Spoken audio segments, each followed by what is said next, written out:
Les amis, bienvenue dans cette nouvelle vidéo, le rendez-vous mensuel, mon top 5 des actions à surveiller de très près. Aujourd'hui, je vais vous présenter quelques actions tech, mais également des actions dans le secteur de l'immobilier. Et parmi ces actions, une est éligible au PEA, donc ça c'est top. Je vous rappelle que je lance mon plus gros projet jusqu'à présent, Meta Investor, un club d'investisseurs pour apprendre, se former, réseauter avec des événements qui seront organisés tous les mois. Je vous invite à rejoindre le Discord où vous trouverez toutes les informations sur le club et où on pourra discuter tous ensemble. Le lien est dans la description. Avant de commencer, n'hésitez pas à mettre un gros pouce bleu, ça aide vraiment la chaîne à se développer. N'hésitez pas à vous abonner également si ce n'est pas encore fait. Objectif 30 000 abonnés avant la fin de l'année. Mon top 5 des actions à surveiller de très près en mars 2022. C'est parti.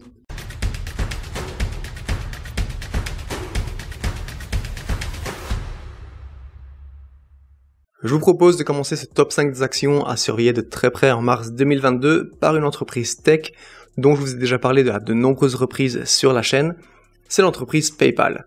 Je vais vous expliquer exactement pourquoi je vous parle de PayPal aujourd'hui. Il y a eu des bonnes nouvelles, des mauvaises nouvelles ces derniers mois et le prix de PayPal, de l'action PayPal, a complètement fondu comme neige au soleil. On va parler en détail du cours de l'action dans un instant.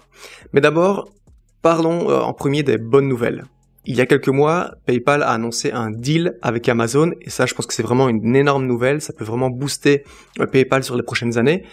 Le deal, en fait, c'est que PayPal possède une application de paiement et qui permet également aux gens d'acheter des cryptos qui s'appelle Venmo. Et ce que PayPal et Amazon ont fait, c'est qu'ils ont fait un deal pour permettre aux utilisateurs de Venmo de faire des achats en ligne sur Amazon.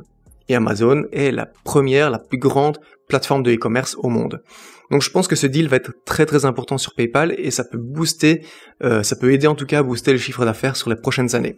Parmi les mauvaises nouvelles qui en réalité ne sont pas vraiment de mauvaises nouvelles, mais ça a fait chuter le cours de l'action, c'est la présentation des derniers chiffres de l'entreprise. PayPal a dévoilé les chiffres du dernier trimestre et de l'année 2021.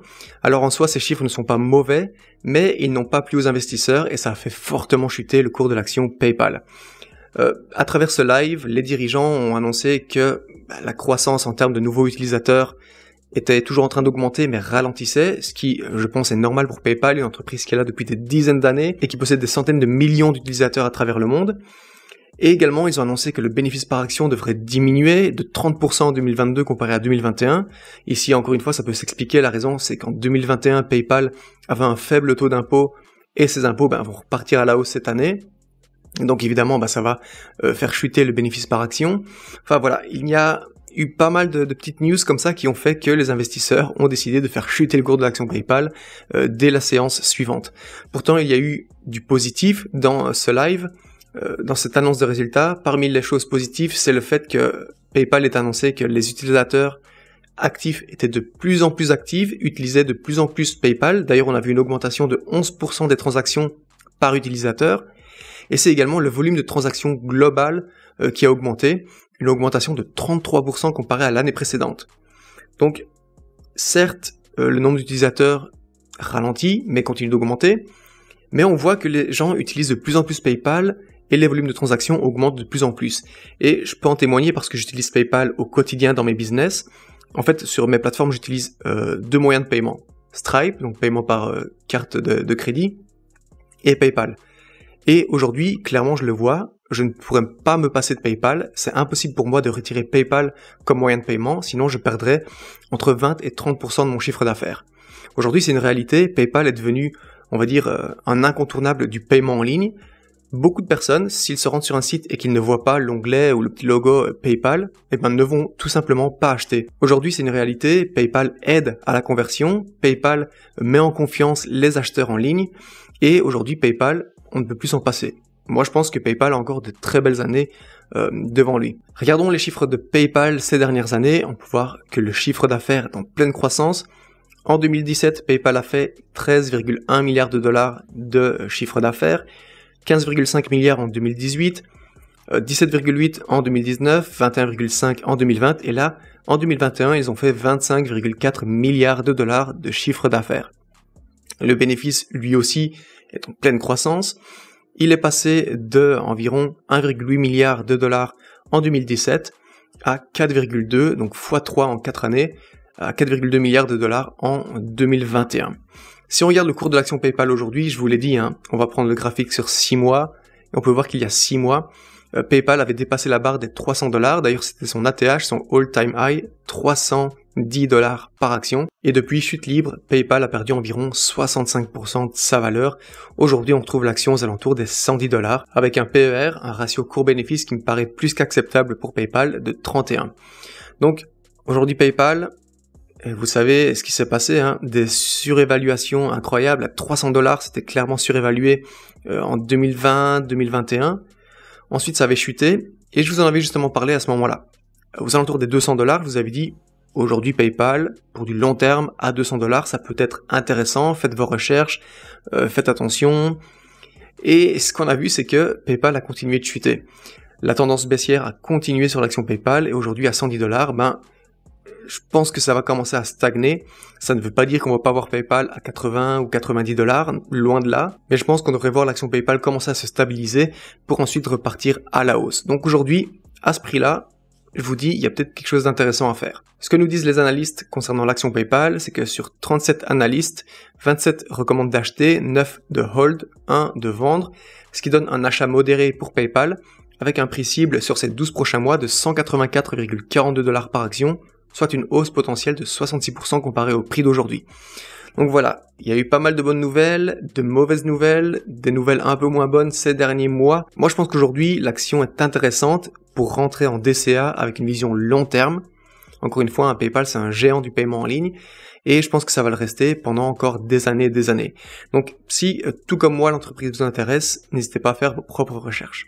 Passons maintenant à la deuxième entreprise de ce top 5, c'est une entreprise que j'aime beaucoup, dont je vous avais parlé il y a quelques temps.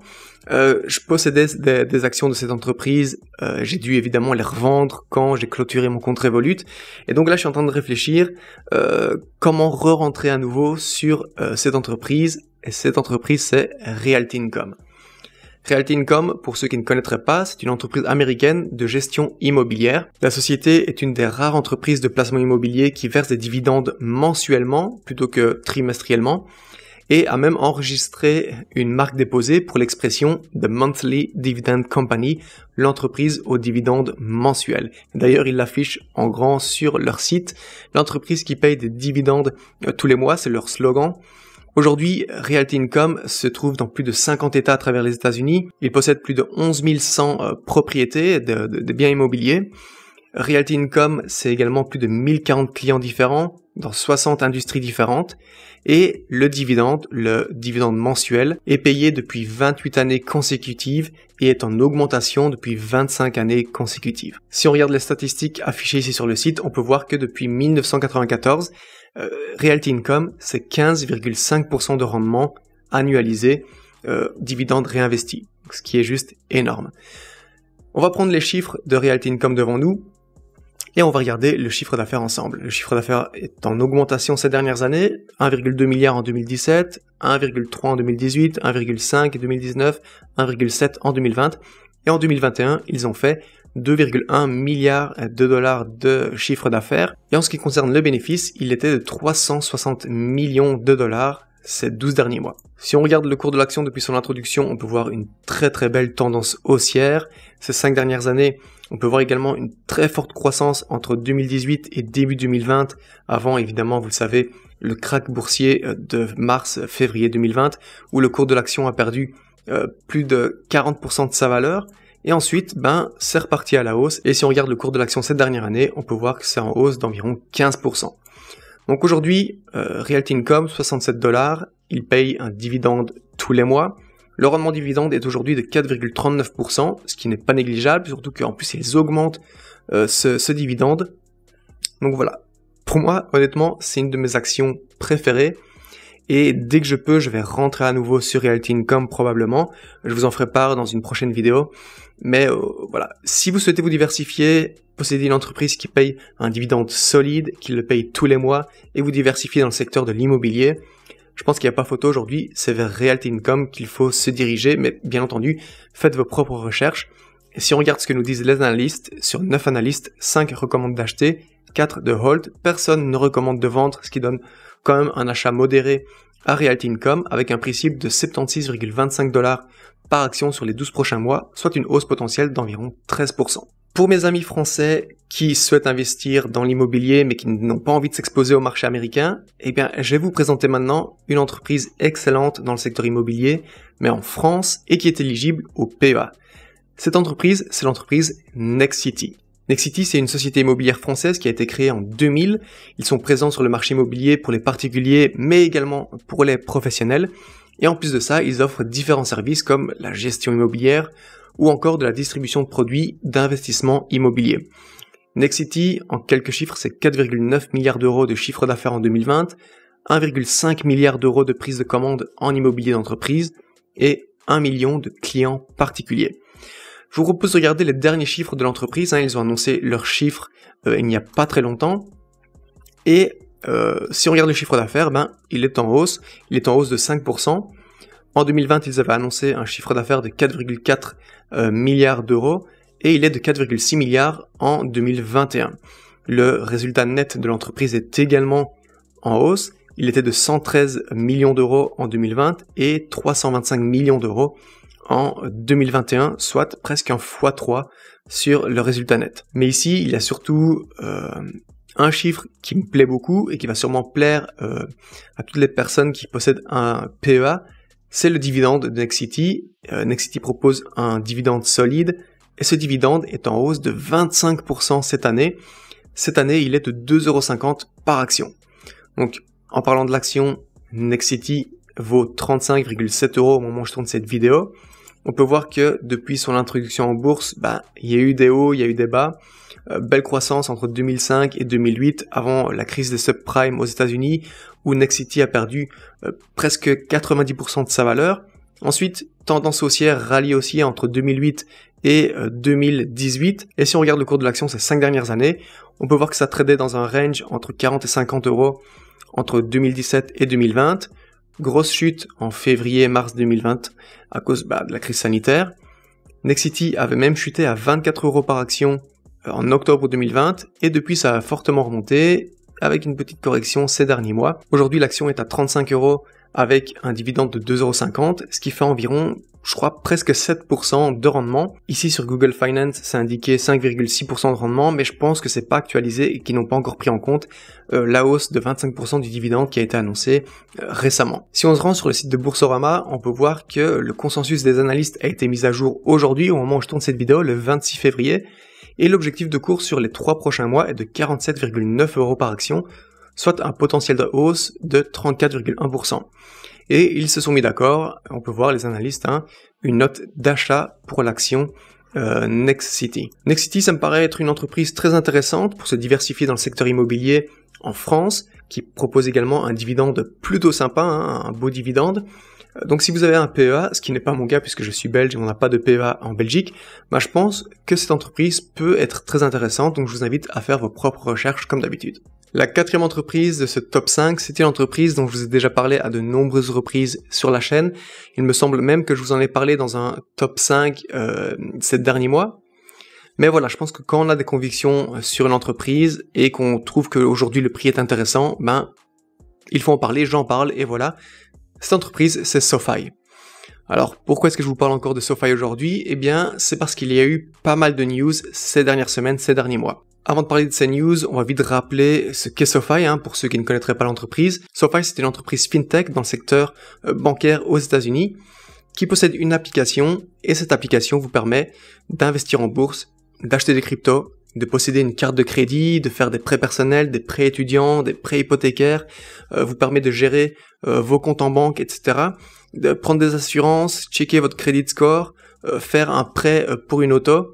Voilà, aujourd'hui, SoFi permet de gérer toutes vos finances personnelles avec une seule et même application.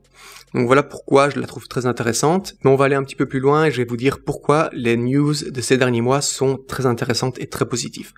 Premièrement, SoFi a obtenu sa licence bancaire. Il ne la possédait pas encore, mais aujourd'hui c'est officiel, SoFi possède une licence bancaire pour opérer aux États-Unis, et ça c'était dans les objectifs long terme de l'entreprise. Donc premier point positif, l'obtention de cette licence bancaire. Deuxième bonne nouvelle, grosse news ces dernières semaines, c'est l'acquisition d'une entreprise qui s'appelle Technisys. Ils ont fait un deal qui est évalué à 1,1 milliard de dollars, Et Technisys, qu'est-ce que c'est? Eh bien, c'est une plateforme de technologie bancaire qui fournit des services aux banques et néobanques.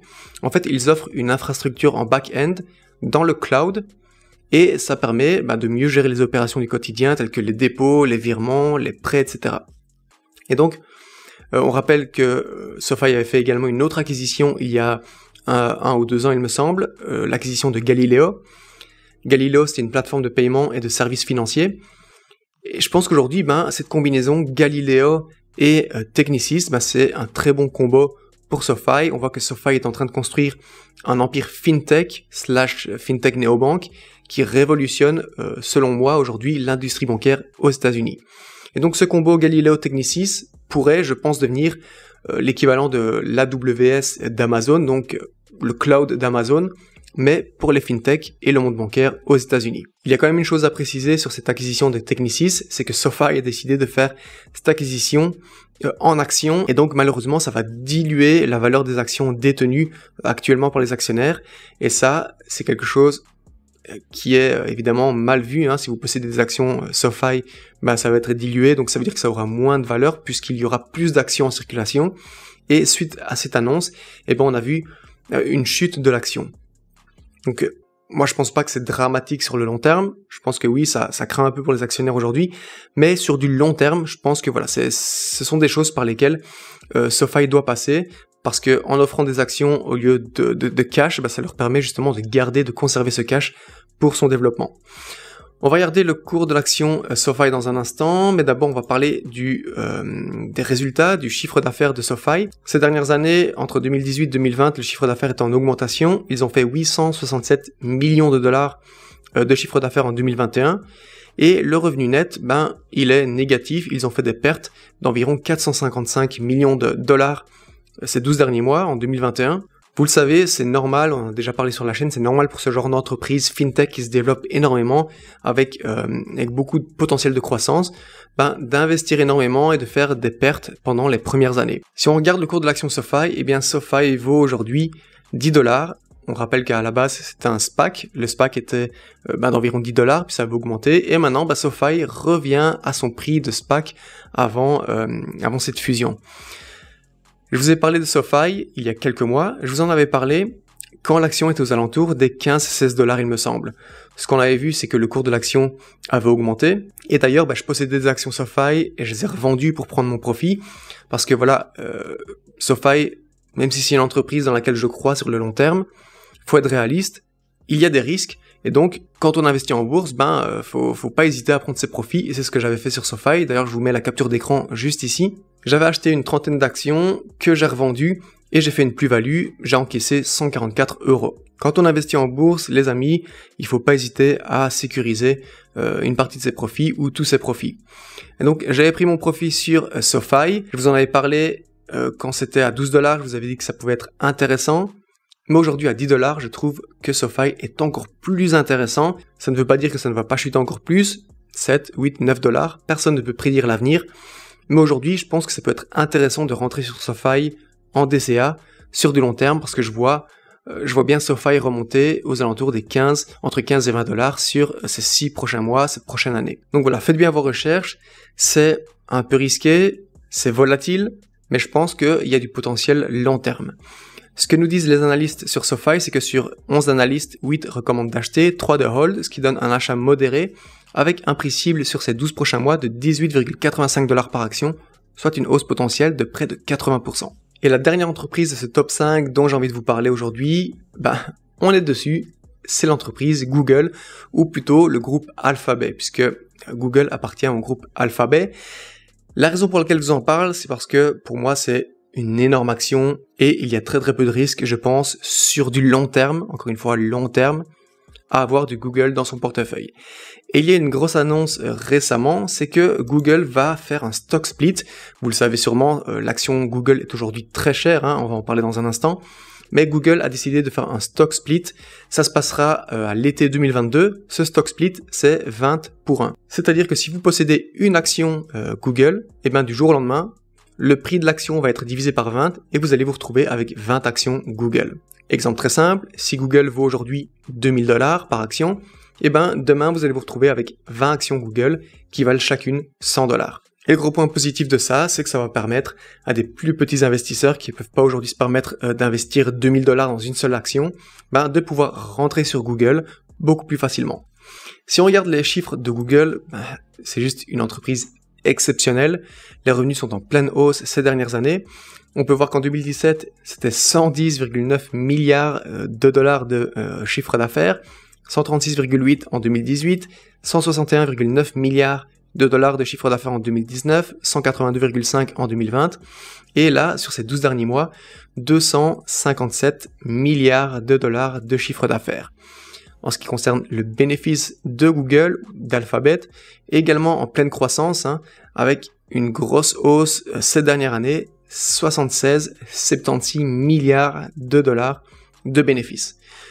Comme je vous l'ai dit, c'est une action chère, elle vaut aujourd'hui 2689 $, et donc ça permettra, si ça reste plus ou moins au même prix, ça permettra aux investisseurs de l'obtenir aux alentours de 110-115 $ à l'été 2022. Si on regarde le cours de l'action Google ou Alphabet ces dernières années, ou plutôt depuis son introduction en bourse, on peut voir une croissance exceptionnelle ces 5 dernières années également, surtout entre le crack de 2020 et aujourd'hui. Cette dernière année également une belle hausse, puisque ça valait 2000 $ il y a exactement un an, et aujourd'hui ça en vaut 2600, hausse de 30% cette dernière année. Et ces 6 derniers mois, on peut voir un petit peu de yo-yo sur l'action qui fluctue entre les 2500 et les 2950 $ par action. Et aujourd'hui, 2689. Moi, je pense que ça peut être intéressant. Sur du long terme, rentrer sur Alphabet en DCA, ça peut être une bonne opportunité. Ce que nous disent les analystes à propos de Google, c'est que sur 31 analystes, ça fait l'unanimité. Les 31 recommandent d'acheter. C'est un achat fort pour l'action Google. Et un prix cible sur ces 12 prochains mois de 3498 $ par action, ce qui représente une hausse potentielle de 30% comparé au prix d'aujourd'hui. Je pense que c'est une excellente entreprise à avoir dans son portefeuille sur du long terme, encore une fois. Dites-moi ce que vous en pensez, mais moi je pense que beaucoup d'investisseurs vont rentrer dessus à l'été 2022, une fois que le stock split sera effectué et que l'action sera devenue plus abordable. Les amis, n'hésitez pas à me dire juste ici en dessous dans les commentaires si vous possédez une de ces 5 actions dans votre portefeuille. Et dites-moi également ce que vous pensez de Nexity, cette action immobilière française. Je suis vraiment curieux d'avoir votre avis là-dessus. Je vous rappelle que si vous voulez rejoindre Meta Investor, le club d'investisseurs que je vais lancer prochainement, vous avez le lien juste ici en dessous dans la description. C'est le lien du Discord. Le lancement se fait le 4 mars. Donc n'hésitez pas à venir prendre tout renseignement. Je suis dispo sur le Discord pour discuter avec vous si vous avez des questions. On arrive maintenant à la fin de la vidéo. Si ça vous a plu, n'hésitez pas à mettre un gros pouce bleu, ça fait vraiment plaisir et ça aide la chaîne à se développer. Si vous n'êtes pas encore abonné, je vous invite à vous abonner. Objectif 30 000 abonnés avant la fin de l'année 2022. Un grand merci à tous ceux qui sont restés jusqu'à la fin. En attendant la prochaine vidéo, je vous dis salut. Ciao, ciao.